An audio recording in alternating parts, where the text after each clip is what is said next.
이거를 몰라서 떨어지는 거라고 너무 생각해요. 놀라요. 네. 이걸 몰라서 떨어지는 네. 거다. 공부에서 뭐가 제일 중요하다고 생각하세요? 지금 이제 9급 합격함에 있어서 나는 이것이 가장 나의 어떤 공부의 핵심이었다, 원동력이었다 하는. 딱 하나만 꼽자면 열심히 하는 거는 당연한 거기 때문에 네. 계획 짜기가 저는 가장 중요하다고 생각해요. 뭐 예를 들어서 공부할 때 보면은 계획 짜는 것도 있고, 그다음에 뭐 강의 듣거나 책 보는 것도 네. 있고, 문제 푸는 것도 있고, 뭐 회독 아니면 마무리 같은 것도 있고 이런데 그 중에 계획 짜는 게 가장 중요하다고 네. 생각하시는 거예요?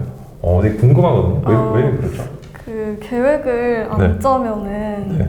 오늘 내가 공부를 해도 얼마큼 했는지가 눈에 잘 안 보이고, 예. 그리고 예를 들어서 1시간 동안 집중해서 하겠다고 했을 때 그냥 아무거나 공부를 하면 달성했다는 기분이 잘 안 들어요. 그래가지고 저는 처음에 공부 시작할 때도 제가 그 목표하는 시험이 몇 달 남았는지를 일단 계산을 한 다음에 큰 틀의 계획을 먼저 짜고 그 다음에 하루하루 계획을 또 세부적으로 짰거든요. 그래서 만약에 하루에 10시간을 공부한다고 했을 때 자유롭게 10시간을 하는 거랑 10시간을 체계적으로 세부적으로 쪼개서 계획을 짜는 거는 하늘과 땅 차이라고 생각을 합니다.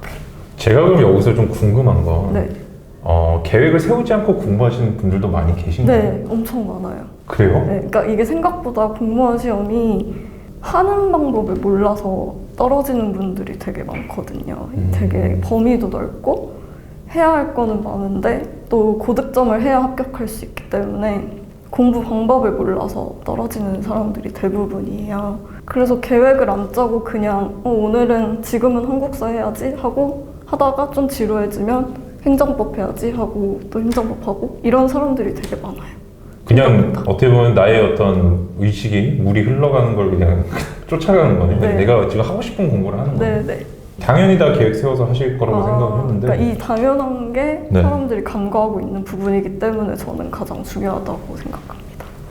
그럼 합격자님도 처음에 뭐 계획 안 세우고 해보셨어요? 네, 저는 시행착오가 꽤 많았거든요. 그래요? 그래서 처음에는 계획도 안 세우고 그냥 했었는데 그러다 보니까 점수가 안 나오더라고요. 지금 이제 공무원 시험 같은 경우 과목이 5과목 아닌가요?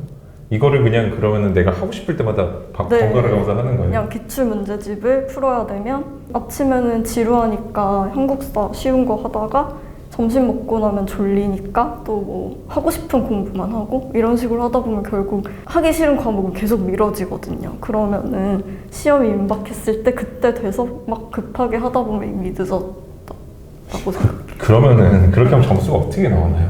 점수가 진짜 60점을 넘기기가 힘들어요. 60점 넘기 힘들다. 네. 그렇게 지금 3년 정도 기간 중에서 그러면은 어느 정도 그렇게 준비를 해보신 거예요? 그런 시행착오의 기간들이 어느 정도 되신 거예요? 첫 2년 정도는 되게 헤맸던 것 같아요. 2년간 헤맸어요? 저는 되게 열심히 했는데 나름대로 열심히 했고 꾸준히 했다고 생각을 하는데 점수가 잘 안 오르더라고요. 합격권까지는 잘 오르기가 힘들더라고요. 그래서 이번에 다시 준비할 때 공부법이랑 이런 걸 완전히 바꿔서 1년 안 되게 빡세게 했더니 점수가 확 올랐어요. 그럼 방법만 좀 알면은 네. 결과를 내는 거는 노력이지 뒷받침이 물론 돼야겠지만 네. 방법을 아는 게 되게 중요한 거예요. 네, 노력은 어차피 누구나 하기 때문에. 누구나 다 하기 때문에 그런 분들도 주변에 되게 많은 것 같아요. 야, 나 이번에 진짜 시험 될 거야. 어떤 의지를 가지고 딱 오셨는데 아까 진짜 말씀하신 것처럼 방법을 잘 몰라가지고 내가 하고 싶은 거 그냥 공부 계속 하다가 네. 점수 안 나오면은 난 좀 머리가 안 좋은가? 뭐 이런 생각을 한다든지 공부 재능이 없나? 네. 이렇게 하면서 좀 자기감이 드시는 분들도 계시는 네, 것 저도 같은데 그랬어요. 시험까지 몇 달 남았는지 계산하고 이렇게 짠다라고 하셨는데 네. 그 전까지는 그러면은 그냥 하루하루 내가 닥친 대로 공부를 네. 하다가 구체적으로 계획을 어떻게 짜셨어요? 이제 뭐 남은 달이 예를 들어서 1년 정도 남았다면 12개월 정도 남은 거잖아요. 네. 그럼 그 안에서 계획은 어떻게 세워요? 지금 뭐 국어 영어도 있을 거고 한국사도 있을 것이고 그죠? 만약에 이게 초시생이랑 재시생이랑 또 다르긴 한데 네. 제가 초시생 때는 제대로 못했었기 때문에 재시생을 기준으로 말씀을 드리면 네. 일단은 기본 이론은 다 되어 있는 상태거든요. 재시생들은 네. 아무리 합격을 못했어도 처음 공부할 땐 이론으로 시작하기 때문에 그래서 다시 시작을 할 때는 일단 기출을 풀기 시작하거든요. 대부분. 그런데 마지막 한두 달을 남겨놓고 계획을 짰어요. 왜냐하면 한두 달은 마무리해야 되는. 그러면 지금 이제 전체적으로 큰 흐름은 기본 어떤 이론을 아는 상태에서 네. 그 다음에 기출을 이제 공부를 하고 네. 마지막에 마무리할 수 있는 시간을 비워뒀다. 네. 이거네요. 마무리 기간 어느 정도 세우셨어요? 저는 한 달 정도 세웠어요. 한 달 정도요? 네. 그럼 지금 이제 좀 시행착오가 있었지만 네. 앞에 있던 2년의 기간 동안 내가 기본 이론은 뭐 어떻게 공부 계획을 세웠든 안 세웠든 어떻게 해 하신 거네요. 네. 하셨고 그러다 시험에 떨어지니까 이렇게 안 되겠다라고 네. 하셔가지고 기출은 어떻게 보셨어요? 기출은 일단 대부분의 수험생들이 단원별 기출을 풀잖아요. 네. 그러면 단원별 기출을 한 번 풀고 끝내는 게 아니라 네. 회독을 거듭하면서 자기가 계속 모르는 문제만 표시를 해놓고 양을 줄여나가거든요. 네. 그런데 그거는 기본이고 저는 그 최신 1개년 기출이랑 인사혁신처가 출제하는 문제들이 가장 중요하다고 생각해요. 제가 올해 4월 달에 소방직 시험이 있었는데 네.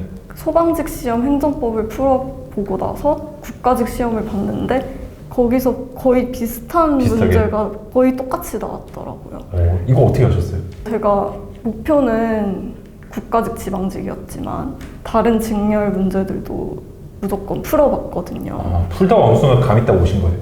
풀고 나면 기억이 나잖아요. 네. 이런 문제가 나왔었다. 있었다. 최근 시험이니까. 근데 국가직 시험을 보러 갔는데 진짜 비슷한 게 있어서 시험 다 보고 나서 비교를 해봤거든요. 그때 깨달음을 딱 얻으셨네요. 네, 진짜 소방직이라고 해서 간과해서는 안 되나 보다. 그냥 가장 최근에 기출된 문제가 가장 중요하구나 깨닫고 최신 1년 기출을 엄청 마스터를 했어요. 그러면은 그 인사혁신처에서 두 군데를 다 내는 건가요? 소방직은 아마 인사혁신처가 내는지는 잘 모르겠는데 네. 어쨌든 보통- 최근에 어떤 문제들을 내는 흐름이라든지 경향은 비슷한 것 같아요. 네, 그런 것 같아요. 이게 왜냐면은 출제 시비를 피하려면 검증된 문제를 네. 봐야 되는 것 같고, 그죠? 그러려면 결국에 어딘가에서 출제된 거를 바탕으로 좀 낼 수밖에 없는 네. 것 같고, 최근에 트렌드도 중요하니까. 근데 1년치 기출은 왜 보신 이유가 따로 있으세요?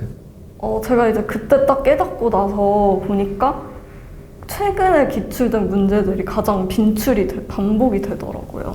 원래 수험생들이 9급 시험을 준비하면 7급 문제는 잘 안 보려고 하고 국가직이나 지방직 위주로만 되게 많이 보거든요. 양이 많으니까 자기 것만 네. 보고 싶어 하죠. 네. 줄여서. 근데 그렇게 하면 안 된다고 저는 깨달은 거죠.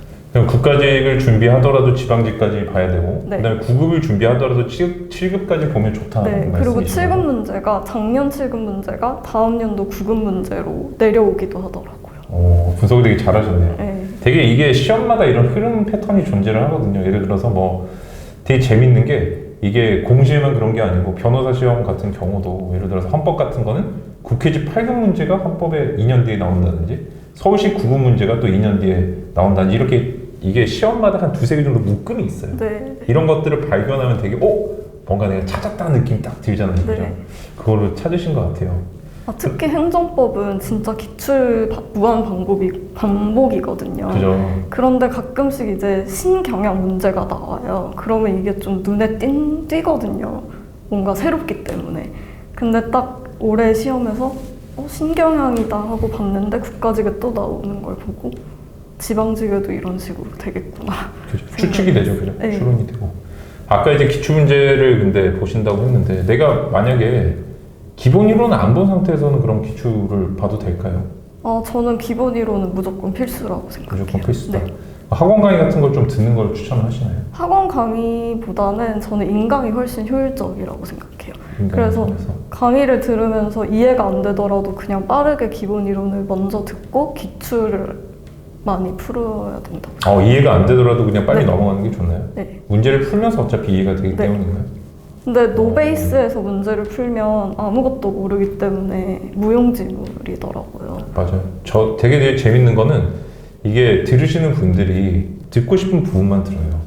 내가 가설을 세우고 그러니까 이런 거 예를 들어서 오늘 기출이 중요하다고 얘기를 하면은 야 기출이 중요하지? 난 기출만 볼 거야 해서 딱 이제 합격자님이 얘기해 주신 거 넘기다가 나는 뭐 예를 들어서 인사혁신처럼 최근 1년을 봤다 그러면 기본 이론을 들었다는 거 싹 빼고 그 부분만 딱 들어가지고 그 기출만 한번 또 보는 거예요. 그래놓고 자기가 떨어지고 왜 너가 하라는 대로 했는데 안 되냐라든지 뭐 저 공부 잘못됐다 이런 거 하는데 더 중요한 건 그런 것 같아요. 이 전체적인 흐름. 내가 기본 이론 지금 말씀해 주신 순서는 기본 이론, 기출, 마무리잖아요. 그죠? 이 3단계를 딱 갖춰야 되는 건데 공부법상으로 아무것도 없이 그냥 기출만. 그것도 공부 계획도 안 짜고 그냥 내가 오늘 하고 싶은 기출을 한번 본다든지 이런 분들은 제가 생각할 때 조금 위험한 것 같아요. 그렇게 되게 어려운 것 같고. 근데 아까 이제 기출 얘기해 주실 때 내가 일단 기본 이론 아는 상태에서 풀어보고 틀린 부분이나 모르는 걸 다시 본다고 하셨잖아요. 기출 보는 또 본인만의 다른 팁 같은 것도 없으신가요? 뭐 최근 1년치를 아까 봤다는 얘기도 해주셨고. 네. 그리고 저는 최근 5개년 국가직, 지방직 기출을 시행처 포맷으로 푸는 것도 되게 추천하는데. 이거 무슨 뜻인가요? 시행처 포맷이라는 게 어떤 저희가 느낌이에요? 이제 단원별 기출을 풀잖아요. 그러면 이게 범위가 그냥 예를 들어 한국사로 했을 때 고려시대, 조선시대 이렇게 묶어서 풀게 되면 이 문제는 고려시대 문제야 하고 답이 쉽게 나오거든요. 근데 결국 실전에서는 범위가 섞인 문제들을 풀어야 되기 때문에 마지막에 연습할 때는 20문제를 전범위가 랜덤으로 나오는 형식으로 연습하는 게 중요하다고 생각해요. 그러면 내가 어떤 기본 이론을 공부하고 이후에 기출 풀 때는 단원별로 좀 정리를 하더라도 마지막에 내가 마무리 단계에서 정리하고 실전 감각을 끌어올릴 때는 실제 문제에 랜덤하게 배치되는 그걸 연습하는 게 좋다는 말씀이시죠? 그리고 한 5개년에 나왔던 출제된 문제들이 가장 빈출 주제들이기 때문에 내가 마무리 단계에서도 여기에 모르는 주제가 있으면 무조건 암기하고 내 걸로 만들어야 돼요. 기출을 보라고 하면은 이렇게 또 오해하시는 분들도 계시더라고요. 제가 얼마 전에 봤던 댓글 중에 가장 놀란 게 기출을 25회독을 하셨대요. 25회독을 했고 제가 그 정도면은 답이 거의 외워지지 않나는 생각이 드는데 합격자님이 보셨을 때는 내가 기출을 보면은 어느 정도 수준이에요. 이게 답이 뭐다. 그냥 설명이 된다. 왠지 뭐 이것까지 되는 상태신가요? 아니면 그냥 단순하게 여기 답은 4번이야 뭐 이런 걸 하시는 건가요? 그렇게 하면 단순히 이거 답은 4번이야 이런 식으로 공부하면 안 된다고 생각해요. 그냥 딱 봤을 때 왜 답인지? 네, 왜 답인지를 알아야. 그리고 선지 하나하나를 다 봐야 되는 게 중요해요. 그러면 내가 만약 공부를 하다가 모르는 게 나왔어요. 근데 인강을 들은 지도 너무 오래됐고 책에도 만약 잘 안 나온다 이러면 어떻게 돼요? 근데 기출 해설 봐도 모르겠다 이러면? 그러면 저는 그 부분만 발췌 강의를 들었어요. 발췌해서 강의를 들었다. 이게 줄글로 되어 있는 걸 봐도 이해가 안 되는 거면 이 기본 이 부분의 이론이 흔들리고 있다는 뜻이라서 딱 발췌해서 그쪽만 강의를 듣거나 그렇게 해도 이해가 안 되면 그냥 통으로 암기할 수밖에 없어서. 맞아. 하다가 안 되면 통으로 암기를 해야 되고. 이런 분들도 계신단 말이에요. 내가 그러면은 결국에 이런 얘기들 종합하면은 결국에 내가 이해가 돼야 되는 거네? 이러면서 기본 강의가 다 이해될 때까지 계속 듣는 분들도 계시는 것 같아요. 2번, 3번 듣고 천천히 듣고 오늘 이 말 곱씹어 보고 집에 와서 이해 안 되면 또 보고 복습 같은 거는 거의 못하고 강의만 계속 듣는 거예요. 음성만. 이런 분들은 또 주변에서 좀 보셨나요? 네. 결과가 어떠셨어요? 당연히 불합격이요. 당연히 불합격이죠. 그죠? 당연히 불합격이라는 걸 잘 모르시는 것 같아요. 이게 그러니까 합격하고 나니까 이분들이 안 될 거라는 느낌이, 그러니까 이분들이 잘 되지 말라는 뜻이 아니라 객관적으로 이런 식으로 공부를 하면 안 될 거라는 느낌이 딱 들잖아요. 그리고 저는 그 강의에 의존하시는 분들이 많거든요. 강의를 들으면 내가 이걸 아는 거라고 착각하는 거기 때문에 이 이론 강의를 2번, 3번 듣는다고 해서 이게 내게 되는 게 아니라고 생각해요. 내게 되려면 어떻게 해야 되나요, 그러면?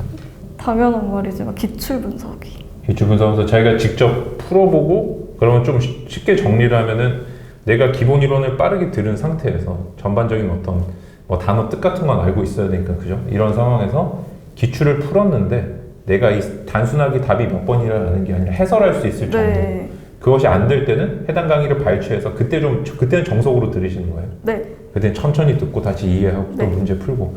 이렇게 불안함 같은 것도 좀 있으시지 않으셨어요? 왜냐면 다른 사람들 예를 들어서 진도를 막 팍팍 치고 나가는데 나는 어느 순간 발췌독을 하는데 천천히 발췌해서 강의 듣고 정독하고 진도가 좀 안 빠지잖아요.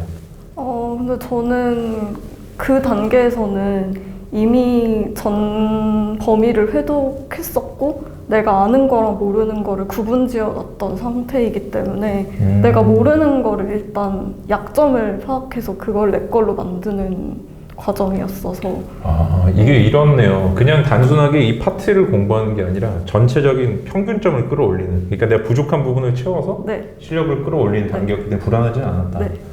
불안은 이런 상황에 내 점수가 올라가는 상황에 불안함을 느끼지 말고 거기 좀 더 집중하고 시간 투자하는 네. 게 중요하다. 그렇게 그리고 이해를. 그 기본적으로 쉽거나 내가 알고 있는 문제는 시험장에서 딱 봤을 때 풀리는 문제들인데 내가 엄청 쉬운 건데도 계속 기출을 풀다 보면 헷갈리는 문제들이 있거든요. 네. 그 이론은 내가 마스터하지 않으면 시험장에서 무조건 틀리더라고요. 진짜 이게 제가 계속 강조해서 말씀드리고 이런데 합격하면 이런 것들이 되게 당연하게 느껴지는 네. 것 같아요. 아는 거는 영원히 알고 네. 모르는 건 영원히 몰라요. 그게. 근데 보통 수험생들은 아는 것만 계속 보거든요. 아는 것만 계속 봐서 실력이 절대 늘지 않죠. 네. 이걸 모르시는 수험생분들이 많다는 게 저는 되게 놀라워요. 이거를 몰라서 떨어지는 거라고 너무 생각해요. 놀라워요. 네. 이걸 몰라서 떨어지는 네. 거다.